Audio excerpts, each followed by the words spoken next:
L'Assemblée va écouter une allocution de Son Excellence Bassirou Diomaye Diakhar Faye, président de la République du Sénégal. Je prie le protocole de bien vouloir escorter Son Excellence et je l'invite à s'exprimer devant l'Assemblée.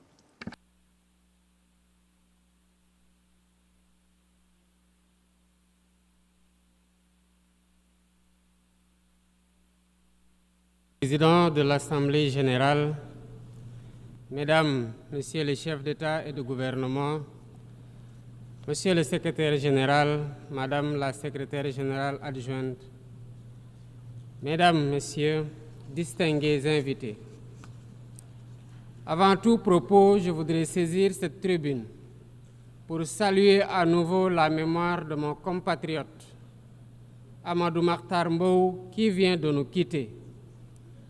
Ancien directeur général de l'UNESCO de 1974 à 1987, il fut un homme d'État émérite et un fervent acteur panafricain de la lutte pour les indépendances. Je félicite M. Philomène Yang pour son élection à la présidence de cette Assemblée générale des Nations unies, ainsi que son prédécesseur, pour sa contribution à la mise en œuvre de notre agenda commun. À travers vous, je formule mes vœux de succès dans la conduite de nos travaux. Je salue également l'engagement constant du secrétaire général Antonio Guterres, dont les efforts pour promouvoir la paix, la dignité humaine et le multilatéralisme sont plus que jamais nécessaires. Le Sénégal renouvelle son plein soutien à sa mission en ces temps de turbulence mondiale. En prenant la parole aujourd'hui, je suis habité d'une conviction profonde: l'unité dans la diversité est la clé pour garantir le développement durable et la dignité humaine pour tous, partout dans le monde. Ce thème de la présente session, qui guide nos discussions, nous invite à repenser nos responsabilités collectives et à nous assurer que les principes fondamentaux des Nations unies, définis il y a près de 8 décennies, continuent de porter la promesse d'un monde plus juste et plus équitable. Mesdames, Messieurs, nous vivons dans un monde troublé, où les principes de la Charte des Nations unies, qui prônent l'égalité, la justice et le respect des droits humains, sont chaque jour mis en mal. Les conflits s'étendent, les inégalités se creusent et les crises climatiques aggravent la vulnérabilité de millions de personnes à travers le monde. De surcroît, nous assistons à une remise en cause inquiétante du multilatéralisme, à un moment où l'humanité en a le plus besoin. Le monde doit se regarder en face, sans complaisance. Les valeurs que nous avons juré de défendre sont piétinées dans plusieurs régions du globe. Que l'on soit à Gaza, à Tel Aviv, à Dakar ou ailleurs, chaque être humain est porteur de cette égale dignité, une dignité qui transcende les frontières, les cultures et les appartenances religieuses. C'est notre devoir à tous de veiller à ce que cette dignité soit protégée et respectée pour chaque être humain, sans exception. Ce devoir est l'essence même des Nations unies. Pourtant, nous constatons chaque jour que le droit international, ciment de la paix mondiale, est souvent violé. Des résolutions adoptées par cette Assemblée sont ignorées. En tolérant ces violences répétées, nous foulons aux pieds les principes de la Charte des Nations unies et sapons les fondements même de cette maison de la paix. Jamais les fondements des Nations unies n'ont autant vacillé qu'en ces temps de violence et de peur et d'incertitude. Si nous voulons éloigner le spectre de la guerre et œuvrer à l'avènement d'un monde meilleur, alors il est temps de changer les paradigmes. Il est temps de remettre l'humain au centre de l'agenda international, comme nous y invite le thème de cette session. Monsieur le Président, Mesdames, Messieurs, nous ne voulons plus fermer les yeux sur la tragédie qui se déroule dans le Sahel. Des groupes terroristes sèment la terreur, pillent, tuent les populations civiles innocentes. Cette région, autrefois stable, est désormais en proie à une violence quotidienne, tandis que les Nations Unies, particulièrement le Conseil de sécurité, restent trop souvent inertes. De même, nous ne pouvons pas accepter que le Sahel devienne le théâtre de rivalités de puissances étrangères dont les affrontements ne font qu'aggraver la déstabilisation de la région. Je dois rappeler ici que la paix et la sécurité de l'Afrique sont indissociables de la paix mondiale.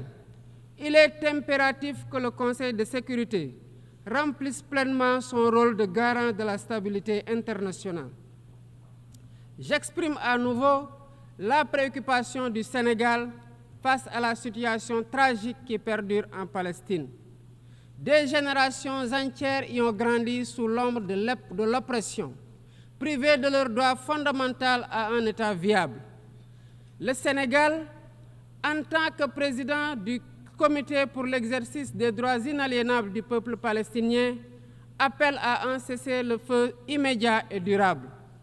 Nous réitérons notre soutien à la solution des deux États, avec Jérusalem-Est comme capitale de la Palestine, conformément aux résolutions pertinentes des Nations Unies. Cette guerre qui n'épargne ni femmes, ni enfants, ni infrastructures vitales est une plaie ouverte sur la conscience internationale.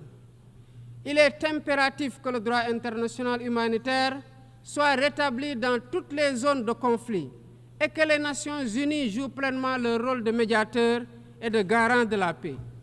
Mesdames et Messieurs, la paix n'est pas seulement l'absence de guerre.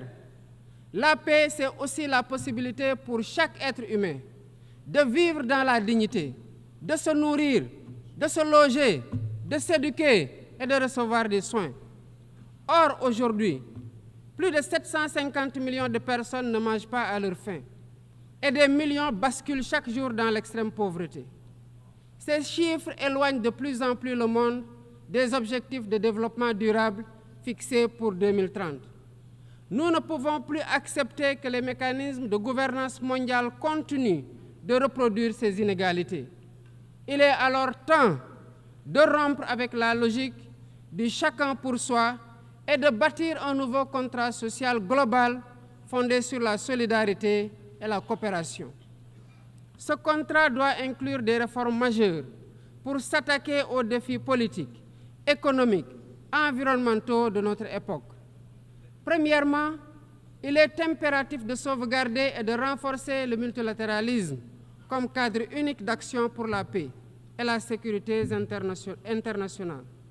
Cela passe par une réforme urgente des institutions mondiales, notamment le Conseil de sécurité, le FMI, la Banque mondiale, afin qu'elles soient plus inclusives et qu'elles reflètent les réalités géopolitiques et économiques actuelles.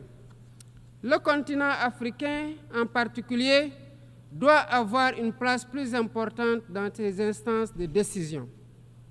Deuxièmement, il est temps de corriger les injustices économiques qui freinent le développement de nombreux pays du Sud. Le commerce illégal, l'évasion fiscale, les flux financiers illicites et les congés fiscaux abusifs ruinent les pays en développement, notamment en Afrique. Ces injustices doivent être corrigées pour permettre à tous les pays de participer pleinement au commerce mondial et de bénéficier de la croissance économique. Troisièmement, il est essentiel de garantir avec détermination et d'agir avec détermination contre le réchauffement climatique en respectant le principe de responsabilité commune mais différenciée. Les pays industrialisés responsables historiques des émissions massives de gaz à effet de serre doivent intensifier leurs efforts pour financer une transition énergétique juste et équitable qui ne pénalise pas les pays en développement. Nous devons impérativement protéger notre planète sans sacrifier les droits des nations les plus vulnérables à poursuivre leur développement. Quatrièmement, il est nécessaire de rompre avec toute tentative d'imposer des normes civilisationnelles unilatérales. Depuis son indépendance, le Sénégal a toujours défendu l'égale dignité des cultures et des civilisations. Et cette diversité doit continuer à être la base de la coexistence pacifique entre les peuples. Aucune nation ne devrait imposer aux autres ses pratiques ou ses valeurs comme normes universelles. Le respect des différences est le fondement de la stabilité et de la paix dans le monde.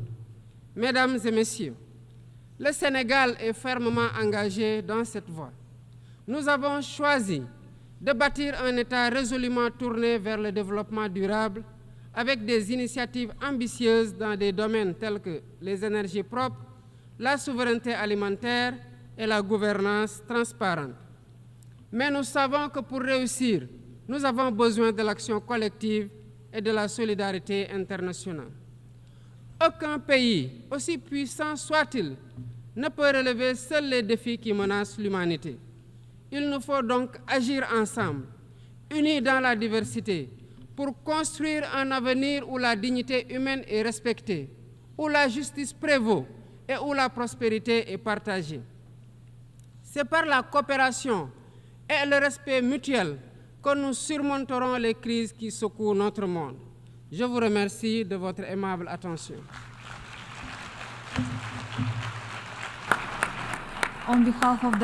Au nom de l'Assemblée, je remercie le président de la République du Sénégal,